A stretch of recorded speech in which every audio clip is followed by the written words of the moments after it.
Yes, Roma wines taste better because only Roma selects from the world's greatest wine reserves for your pleasure. And now, Roma Wines, R-O-M-A, Roma Wines present Suspense.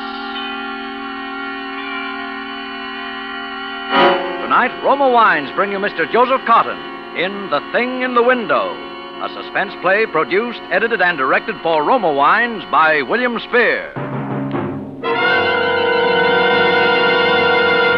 Suspense, radio's outstanding theater of thrills, is presented for your enjoyment by Roma Wines. That's R-O-M-A, Roma Wines. Those better-tasting California wines enjoyed by more Americans than any other wine. For friendly entertaining, for delightful dining. Tonight in our Suspense Theater, we bring you the premiere of the newest suspense play written by Lucille Fletcher, the author of such distinguished radio dramas as Sorry, Wrong Number and others. But before we ring up the curtain on tonight's play and on the performance of our star, Joseph Cotten, let me make a suggestion. Why battle last-minute Christmas crowds downtown when the perfect gift is as close as your nearest wine merchant? Give magnificent Grand Estate wines, favored by discriminating wine users everywhere. From a single assorted case of Grand Estate wines, you can make several distinctive gifts and provide Grand Estate wines for your own holiday dining and entertaining, too.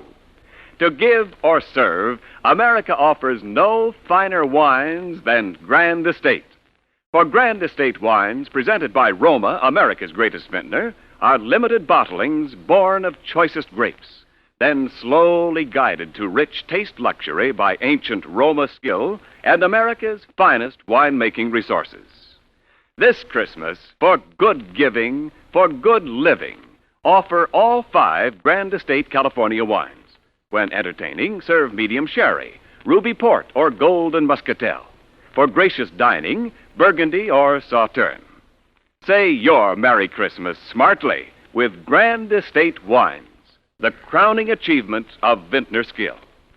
Yes, right now a glassful would be very pleasant as Roma Wines bring you Mr. Joseph Cotten as Martin Ames in The Thing in the Window, a tale well calculated to keep you in suspense.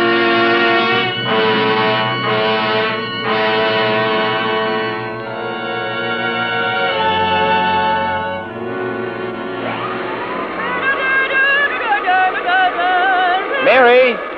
Yes, Mr. Ames? Turn that vacuum cleaner off for a minute, will you? And come over here. I want to show you something. Yes, sir. Right here, out this window. Now look across the street. No, directly across, the opposite apartment. See that window? About 3 windows in from the left, with a kind of blue draperies. Uh-huh. There's someone sitting there in a chair. He hasn't moved all night. I think he must be dead. Dead? Lord have mercy, Mr. Ames. Take a good look at him and tell me what you think, Mary. Okay. But I don't favor looking at a corpse, Mr. Ames. It's unlucky. Now, which window did you say? 3rd one over. Oh, I wish I had me glasses with over me. There, right there, where my finger's pointing. I'm afraid I don't see it yet, Mr. Ames. Oh, look, the window with the blue draperies. He's wearing a sort of a gray suit. The arm, can't you see the arm hanging down over the side of the chair? No, sir. But you've got good eyes, Mr. Ames. If you see it, I'm not arguing with you. What are you going to do about it? I don't know. I just began to notice it last night. I guess I first have to be sure the man is really dead. That's right, Mr. Ames. You don't want to get yourself into any trouble. Maybe he's only sleeping, or maybe he's incapacitated. Maybe the poor soul's a stricken invalid, huh? Maybe.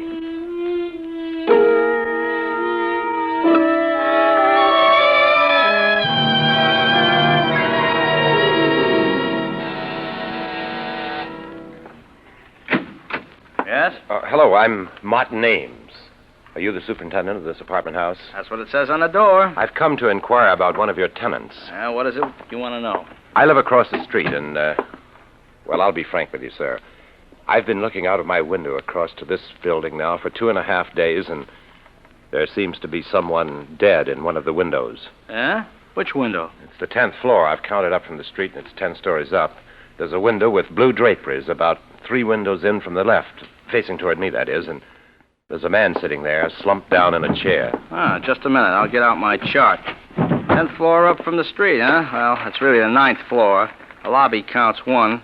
We got 2 apartments there along the front of the house. It's in the front, yeah? That's right. Now. 3 windows in from the left. That'd be 9B, a 4-room. Oh, that couldn't be right. 9B is 2 ladies. You say this is a man? Yes, the face isn't clearly visible. The head slumped forward. But he's wearing a gray suit, and he's sitting in a high wing-back chair. I don't place him. Well, maybe he doesn't belong in the house. Maybe he was visiting somebody. As I say, this is all conjecture, of course. He may not be dead, but I've watched him a good deal. I'm home a lot in the daytime. My profession, the stage, doesn't take up too much of my time, and it looks mighty suspicious. Okay, I'll check on it. Don't mind if I stick around? Oh, no, sit down. I'll give 9B a ring first on the house phone.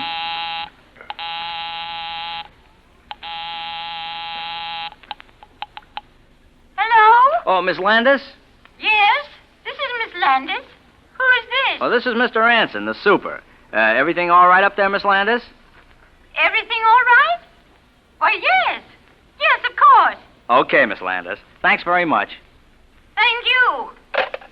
Well, that's that. No soap on 9B. 9A is in the country. Well, anyway, if I got the window straight, like you said, it ought to be 9B. The 2 single ladies? Yeah, only it couldn't be them. They're real old maids. They've been living in the house for years. Real old-fashioned type, you know. Say, if they knew you thought there was a man in that apartment, the 2 of them would just about jump out of their skins. Oh. Well, I don't know what to say. If you're sure it must be that apartment. Oh, yeah, that's the place, all right, but you probably just made a little mistake. You know how your eyes can play tricks on you? After all, it is a pretty wide street. I don't think I made any mistake.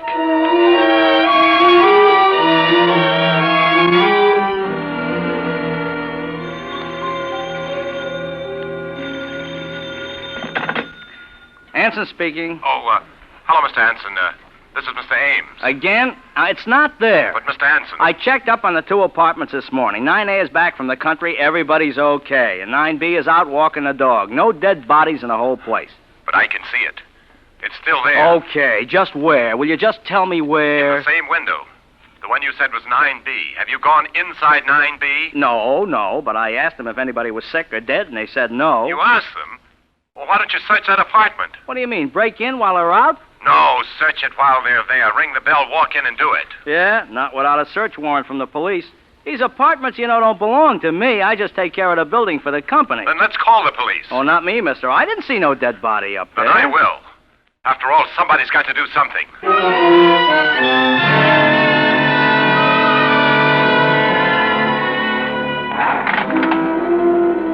I still maintain, officer, these 2 sisters are as refined ladies as you could find anywhere. High class, nice, church-going ladies. They used to teach school up here at PS 33. Yeah, well, that don't mean a thing. As it happens, there's a play on Broadway right now in which 2 nice old ladies commit murder after murder. And they got a dog in there. Now, will you tell me one dog that would stay for almost a week in a flat with a dead person? I'm not telling you anything.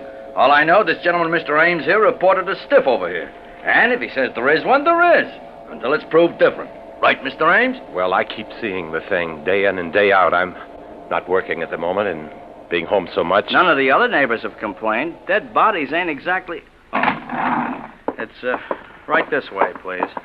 I hope they're home. If they ain't home, you got a pass key, haven't you? Well, yeah, we're not supposed to use it, though, unless for an emergency. This is an emergency. The dog bite? Sometimes. Sit down, Buster. Sit down. Yes? Who is it? I'm awfully sorry, Miss Landis, but there's been some kind of mix-up. These 2 gentlemen want to look over your apartment. But why? It's not for rent. Oh, I know. It's just, they want to search around and check up Come on. Cut out the palaver. Hey, look, lady. A dead body's been reported sitting in one of your windows. What? Yeah.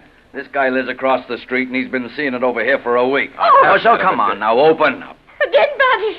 Oh, but that's impossible. My sister and I live here all alone. Yeah. We know all about it. Excuse me a minute. I'll call my sister. Vivian? Oh, come on. Vivian! It's the police. Hey, look, lady, I'm not standing out here all day. Come on, give me the pass key, Anson. It won't do no good. They got a chain on the door from the inside. Open up in the name of the law. How do you do? I am Vivian Landis. May I ask what this is all about, please? Certainly, lady. I got a search warrant here made out by this gentleman to search your place. He says you got a dead body in there. A dead body? Why, that's perfectly ridiculous. Yeah, isn't it? But it's been reported. And kindly take that door off the chain and let us through. Of course. First, may I ask, how did this peeping Tom see into our apartment? I thought, Mr. Anson, that we were quite private. Well, Look, he lives across the street on the same level. I just happened to be... Oh, well, then we shall have to keep our shades down in the future.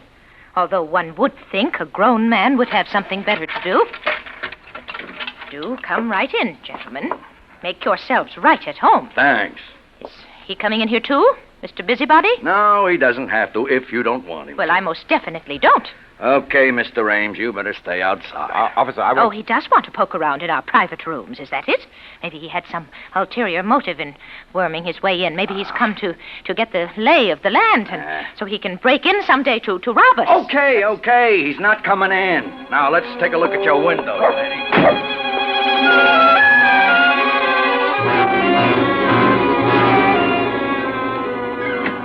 Yeah, I know. I'm sorry. Okay. Hey. Yes, officer. Now, what's the big idea? You didn't find it? No. That's very strange. Yeah? The only thing strange about it's your eyesight. You want to get your glasses changed. There wasn't anything in 9B? I No. don't understand it.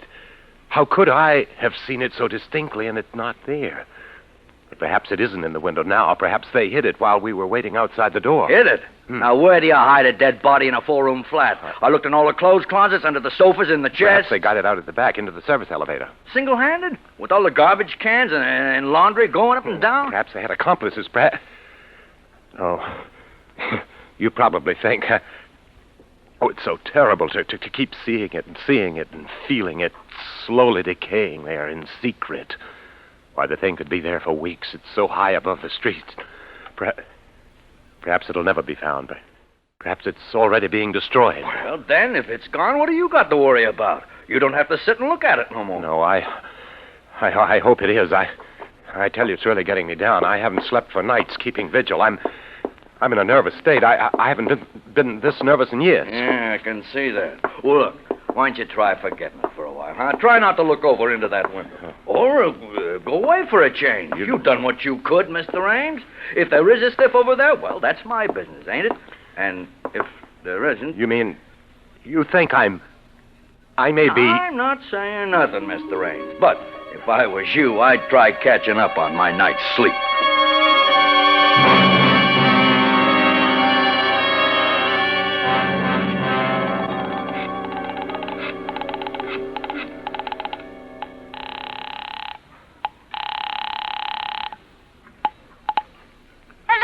Miss Landis, I'm sorry to disturb you at this time of night, but I'm desperate. I haven't anywhere else to turn. What? Who is this? This is Mr. Ames, Martin Ames, your neighbor, the one across the street. I was in your apartment yesterday morning with the police, or rather, I was almost in your apartment. Your sister wouldn't let me in. Oh. Now, please don't think me a pest, Miss Landis. I don't mean to annoy you. It was only because I was so desperate that I initiated that search. It's quite all right. Goodbye. No, please don't hang up, because it's worse now than it ever was. Miss Landis, I've been sitting here opposite your apartment, staring into your windows, and I'm only asking you to help me, Miss Landis. Help me just a little. Help you? It's still there, Miss Landis. What is still there? The dead body in your window. Oh, but there isn't. How dare you? When the police... I know. I know now it hasn't anything to do with you. But would you do me just one favor, Miss Landis? Would you go into your living room and just check once more? Oh, I won't. I'll do nothing of the kind. You're out of your mind. Oh, perhaps I am, Miss Landis. That's what I'm trying to find out. Then perhaps your sister Vivian would help me. She's not at home. Oh, Lord. And anyway, I don't see how you can see in. I pulled the shades down in there yesterday morning. I know. They're all down still. Well, then how can you see? I can't. At least not the actual body. It's just a silhouette. I'm not maligning you or your sister, Miss Landis. If there's someone dead in there, it's not you who are doing it. But think of me. If you could just be here and look over there and see the shadow of those quiet fingers, and that shoulder, and that head. Oh, please! Stop it! Stop it! It's not here! It isn't! Tell me just one thing, Miss Landis. There is a chair by that window, though, isn't there? Yes. There's a chair. A high-backed wing chair. Mm-hmm. Have you anything on it? Anything piled up? I mean, like curtains or cushions or dressmaker's dummy or... Oh, of course not. Or do you have a plant in the window in front of it? Some kind of a odd table? Anything that would cast a shadow like a man's head slumped forward or an arm hanging limp? No. There's nothing. Nothing but the chair. Then would you do me just one more favor, Miss Landis? Please, please, and as an experiment, would you just go into the living room and move that chair from the window, please? If I do it, will you stop pestering us? Yes. Will you let us alone forever? Yes, if it works. If it works? What do you mean?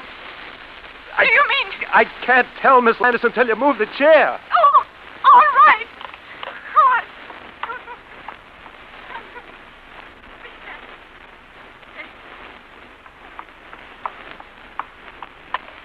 Hello? Yes. I moved it away from the window. It's at the other end of the room, and there's nothing in it. It's empty. Oh, I see. Well, thanks very much, Miss Landis. I know what I have to do now. You mean? Yes, Miss Landis. It's still there.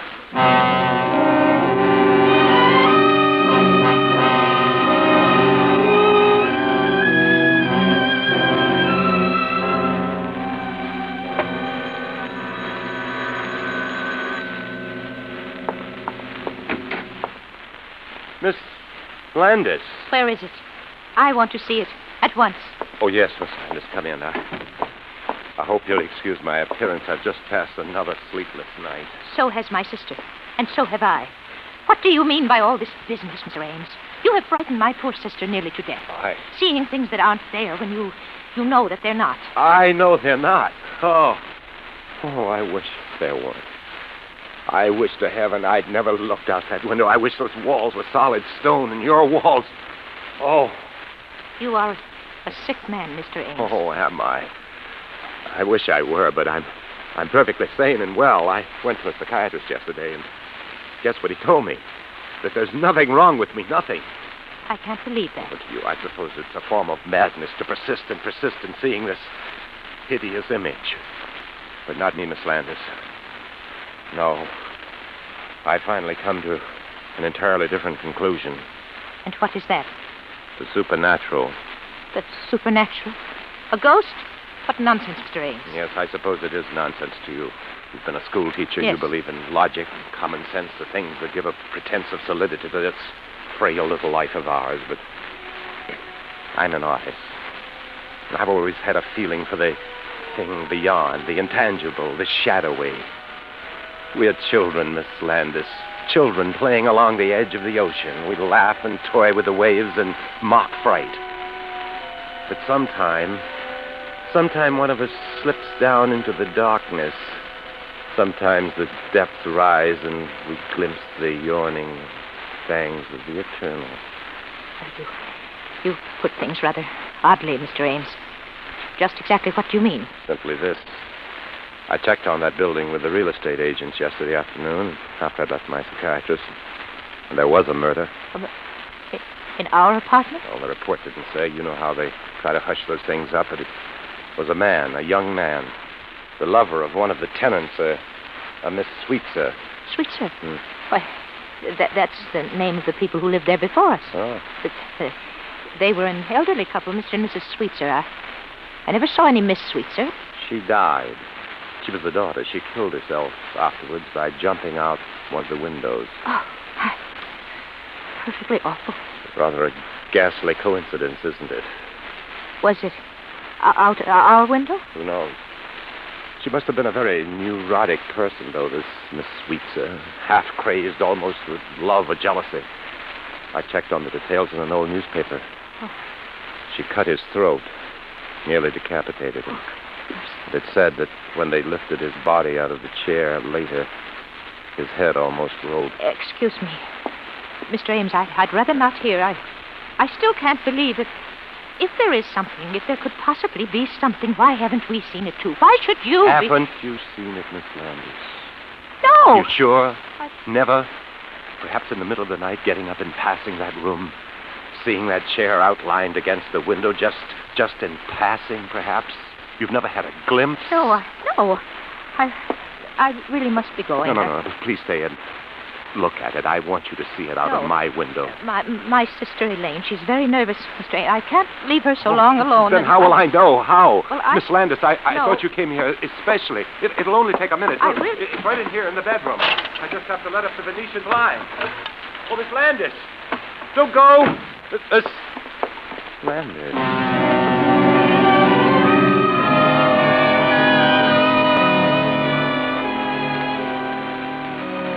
Hello. Oh, hello, Sergeant. This is Ames, Martin Ames. I just called to let you know. I think you're right about that good night's sleep. Yes, I'm going away tomorrow for a long rest, shutting up my apartment. Yes, I'm all tied up in knots. I don't know what to think. Oh, they did. Yes, I saw the moving van in front of the house, but I didn't know it was those sisters. Couldn't take it, huh? Well, I can't take it much longer myself.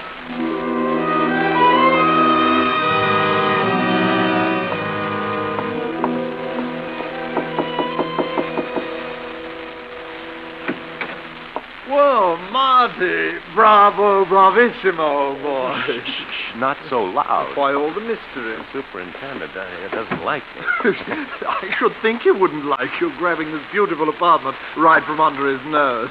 He probably had it promised to a friend. But you've got it now, Ronald, just as I said. Oh, so I have, old boy, so I have. And it's beautiful. You know I'm crazy about it.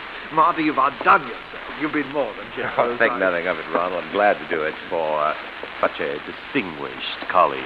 Well, it certainly was nice of you. And I wish I could do something in return, Marty. I really do. Oh, no. Perhaps that play I'm doing next season. You know, there's a part in it. It's a rather small part, but very necessary. Well, thanks just the same, but I'm doing pretty well just now, Ronald. Oh.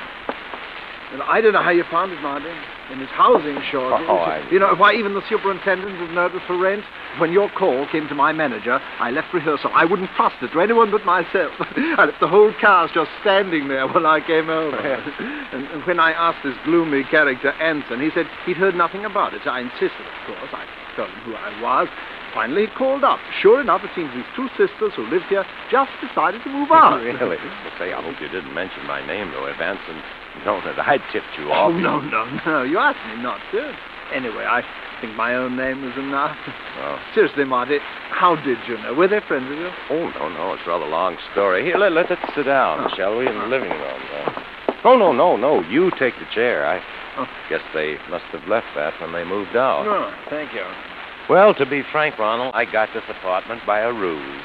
A ruse, Marty? What kind of ruse? Oh, a pretty nasty one. I frightened the last tenants away. I told them I saw a dead man sitting here in this window. No, not really. How clever of you. Of course, there was one. Oh, no. You see, I live across the street, directly across, in that apartment there with the striped curtain. Oh? One night, just sitting there late, I got an amusing thought. There was a kind of shadow across this chair, the one that you're sitting in. It reminded me a little bit of a corpse.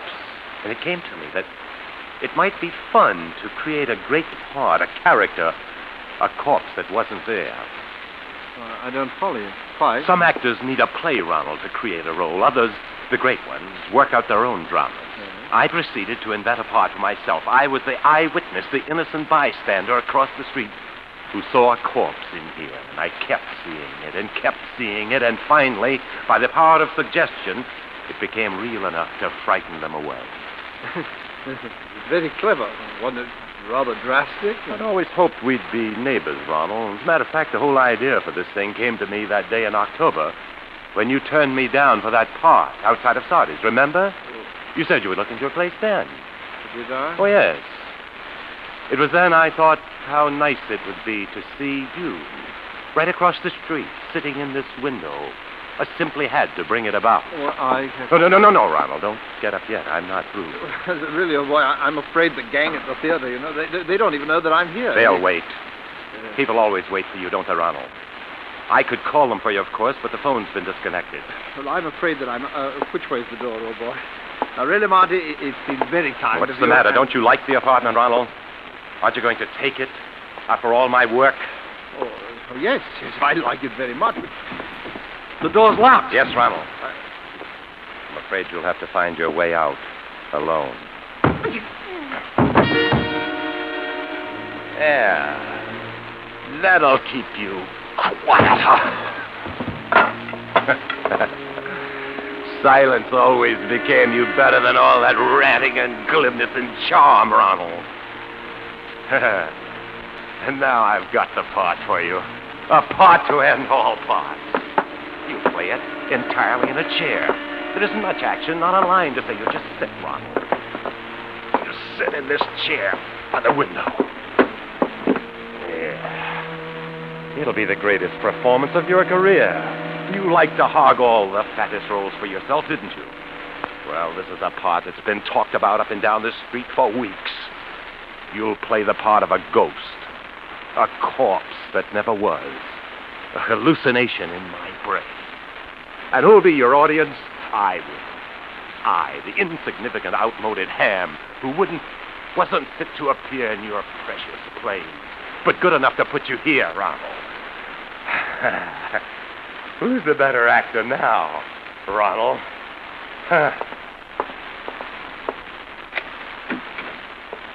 Goodbye, Ronald. See you across the street.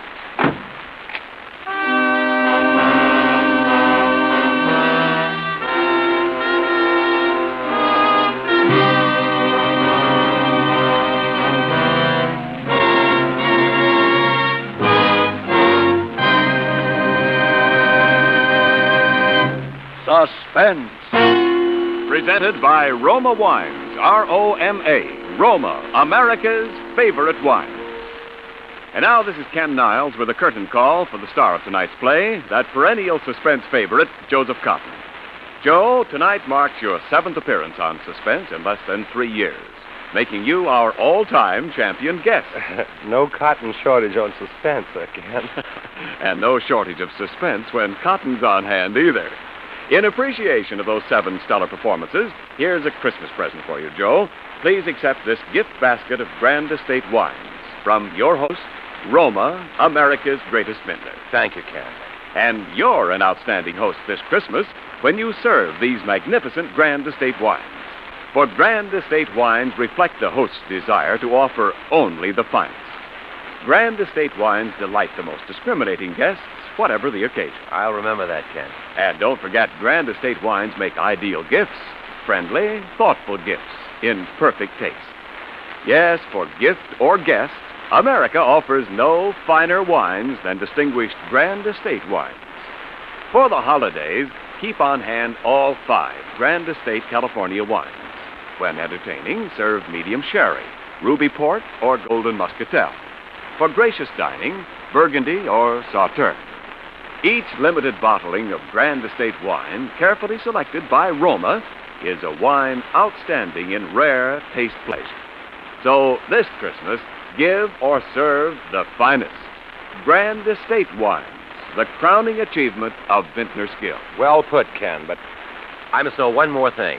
What about next Thursday's show? Well, it's a double threat show with the honors going to 2 distinguished ladies. It's called Philomel Cotten. The author is England's #1 feminine mistress of the art of suspense, Agatha Christie. And our star will be the most provocative European leading lady to visit our shores in many a moon, Miss Lily Palmer. Well, I've never missed a Suspense show yet, and certainly next week sounds even more intriguing than usual. Good night. Good night, Joe. We're all looking forward to seeing you in David O. Selznick's production, Duel in the Sun. Next Thursday, same time, you will hear Miss Lily Palmer as star of Suspense. Produced and directed by William Spear for the Roma Wine Company of Fresno, California.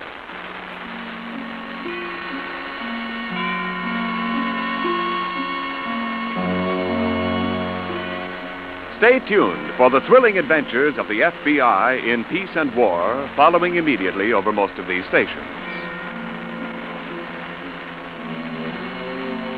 This is CBS, the Columbia Broadcasting System.